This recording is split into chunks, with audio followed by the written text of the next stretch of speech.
Binala naman ni Justice Secretary Crispin Remulla ang mga immigration officers na wag i-take advantage at pagkaperahan ang mga dayuhang POGO workers na palabas na ng bansa. Ito po'y kasunod ng payag ng Immigration Bureau na bibigyan ng mga POGO companies ng 60 araw bago tuluyang palabasin ng bansa ang mga foreign workers.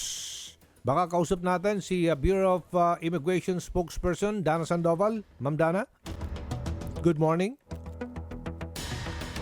Naputol? Sige, tawagan natin ulit ha. Importante ito dahil alam ninyo, may gastos din ang ating pamalaan dito po sa proseso ng pagpapadeport sa kanila. Yung airfare yata, ang gastos niyan doon sa mga i-deport. Tama. Ahensya kung anong bansa sila. Pero yung hanggat nandito sila sa Pilipinas, ang pagkain, tubig, ang kailangan accommodation, sus Pilipinas pong gumagastos niyan. Bureau of Immigration spokesperson Dana Sandoval. Ma'am, good morning. Good morning. Good morning po, Sir Aljo. Sa ngalan po ni Kong Erwin Tulfo, live na po tayo sa Punto Asintado Reload, PTV at Radyo Pilipinas, ma'am. So, ito na po. Bakit nagbabala si DOJ Secretary Crispin Remulla diyan po sa immigration? Marami pa rin po bang mga pasaway po dyan, ma'am? Na humingi ng tongpats? Nangungumisyon pa rin dito sa mga undesirable alien? Well, I think it's a welcome warning po, Okay. para kumbaga big deterrent ito kasi yung Secretary of Justice na yung nagsalita para dun sa kung sino man yung mga nakakaisip ng mga kung ano-anong mga idea na pagkakitaan pa yung pag-alis po ng mga foreign nationals ito. But nilinaw po ni Commissioner Tansinco din na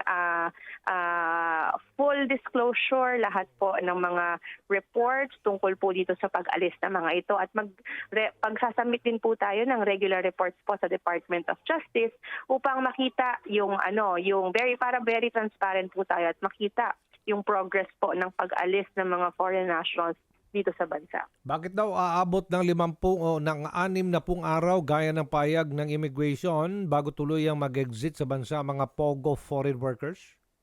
60 Opo, I days? think nagkaroon po I think kailangan po ng clarification dyan because what the President said, ang mga foreign nationals po na ito, na worker ng POGOs and IGLs, have until the end of the year to be able to wind down their affairs. The companies can wind down their affairs and the foreign nationals themselves have to leave within that period. Ganon din po yung pinapatupad ng Bureau of Immigration.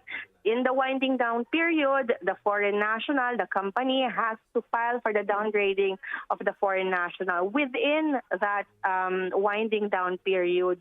And doon sa winding down period na yon, binibigyan yung foreign national ng 59 days upon filing ng kanyang downgrading para umalis po ng bansa. But ang time limit niyan, kumbaga parang deadline niyan, is at the end of the year. Okay, so ano po mangyari sa kanilang mga working visa?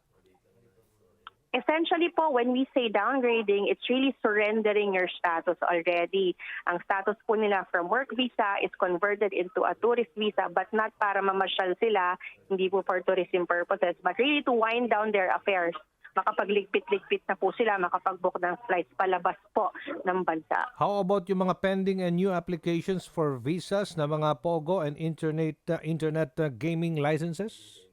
That po, definitely, nag-cease na po ang Bureau of Immigration to issue any kind of permits or visas to foreign nationals working for POGOs or IGLs immediately after po pre-announce ng ating Pangulo na hindi na po natin tinatangkilik itong industriya na ito. And I think even the other government offices have followed suit already. Meron nga pong pagpupulong mamaya, high-level meeting sa Malacanang of different agencies involved in giving permits to online gaming workers to harmonize the actions para po dito sa dahan-dahan pong pag-alis nitong mga uri ng workers na ito. Posible bang madagdagan ang bilang ng mga 20,000 itong foreign workers ng gaming industry?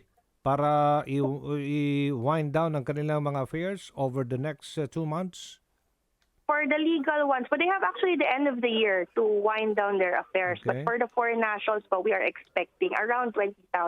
Kasi yan po talaga yung mga na-issuehan ng visas under those companies that are registered with PAGCOR. So yung mga POGO and IGLs that are registered with PAGCOR, more or less, that's the numbers that we are seeing. Kung ang empleyado nila is around 300 to 500 per company. But what we're seeing, what our concern is siguro yung mga illegals na, kasi kung pansin niyo po, yung mga nahuhuli recently are not just the legal POGOs, not just the illegal online gambling companies, but the illegals, yung parang hindi talaga sila registered at all. So isa pa po yun sa mga binabantayan po natin with other government agencies, in partnership po with other government agencies. Yung mga dayuang POGO worker po, Ma'am Dana, na magvo-volunteer na lang na umalis ng bansa, papayagan naman po ng BI yan?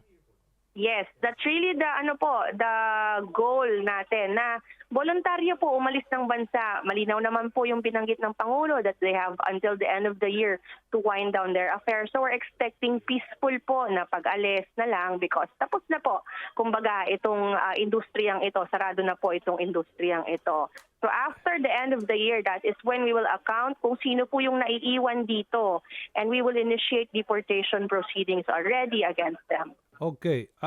Kumusta na po yung request ng immigration sa PAGCOR ng listahan ng mga foreign nationals na nagtrabaho sa mga POGOs pero ang kanilang mga lisensya were either suspended or no longer renewed? Kasama po yung PAGCOR sa pagkakaalam ko sa pagpupulong mamaya. So pagkakaroon po ng kalinawan doon sa figures and doon po sa listahan ng mga companies na nandoon para mapaghambing po natin kung ano yung data that's in the immigration database as well as the data with the PAGCOR. And all government agencies, kumbaga, will be on one page doon sa tinitingnan natin na bilang ng mga foreign nationals as well as sa mga actions po na gagawin ng each agency. Okay, sige po. Ilan na po na-deport natin, ma'am, so far? So far po, wala pa po tayong figures. Baka siguro po within the next few months, initiate na po tayo ng counting kung ilan na po yung lumabas ng bansa. Ito pa, meron pang instruction yata dyan si Ginoong Tansingco na i-intensify pa ng Bureau of Immigration Intelligence Division yung paghanap ng mga fugitive para arestuin kaagad, lalong-lalo na behind illegal online gaming hubs? Yes, ang ginagawa po ng ating intelligence division ngayon is really partnership with local law enforcement agencies. All right, thank you so much, Ma'am Dana Sandoval.